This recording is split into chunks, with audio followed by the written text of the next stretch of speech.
முள்ளங்கி சுரக்காய் சாம்பார் எப்படி வைக்கிறது பார்க்கலாமா? ஒரு குக்கர் எடுத்துக்கலாம். 150 பருப்பு கழுவி குக்கரில் போட்டிருக்கேன். 1/2 லிட்டர் தண்ணி ஊற்றிக்கலாம். 1 ஸ்பூன் மஞ்சப்பொடி போட்டு ஒரு 4 விசில் விட்டுக்கலாம். நல்லா பருப்பு வேகட்டும். குழையா 4 விசில் வரட்டும். இப்போ நம்ம சுரக்காய் முள்ளங்கிலாம் கட் பண்ணி எடுத்து வச்சுருக்கோம். ஒரு 2 வெங்காயம், சுரக்காய், முள்ளங்கி 1 இந்த மாதிரி கட் பண்ணி எடுத்து வச்சுக்கலாம். தக்காளி 2 கட் பண்ணி எடுத்து வச்சுருக்கேன்.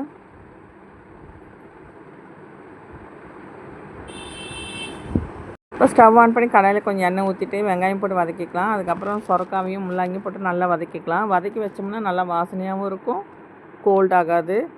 இந்த மாதிரி ட்ரை பண்ணி பாருங்கள். இப்போ தக்காளியும் போட்டு வதக்கிக்கலாம்.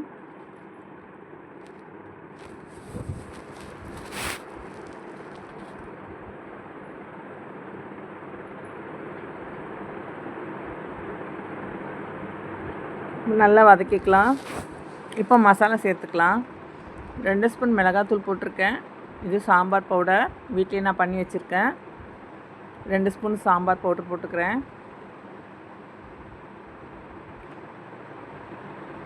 1/2 ஸ்பூன் மஞ்சள் பொடி, தேவையான உப்பு போட்டுக்கலாம். கொஞ்சம் தண்ணி ஊற்றி வேக வச்சுக்கலாம். இப்போ பாருங்கள், பருப்பு ஓப்பன் பண்ணி பார்க்கலாம். பருப்பு நல்லா வெந்திருக்கு. கரண்டியில் நல்லா மசிச்சு வச்சுக்கலாம். நல்லா அழியம் வெந்திருக்கு பருப்பு.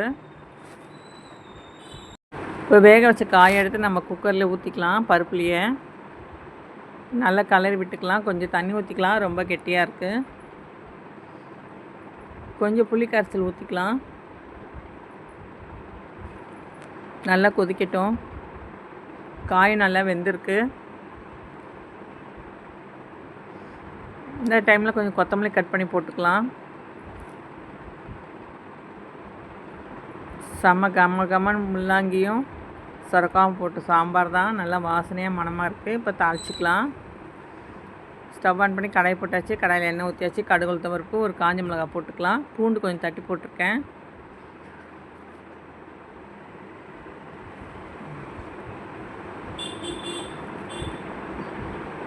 கொஞ்சம் கருவேப்பிலை சேர்த்துக்கலாம்.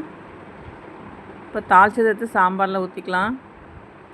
செம்ம டேஸ்டியான முள்ளங்கி சுரக்காய் சாம்பார் ரெடி ஆயிடுச்சு. நீங்களும் ட்ரை பண்ணி பாருங்கள். இந்த வீடியோ உங்களுக்கு பிடிச்சிருந்தா லைக் பண்ணுங்கள், ஷேர் பண்ணுங்கள், சப்ஸ்கிரைப் பண்ணுங்கள், கமெண்ட் பண்ணுங்கள்.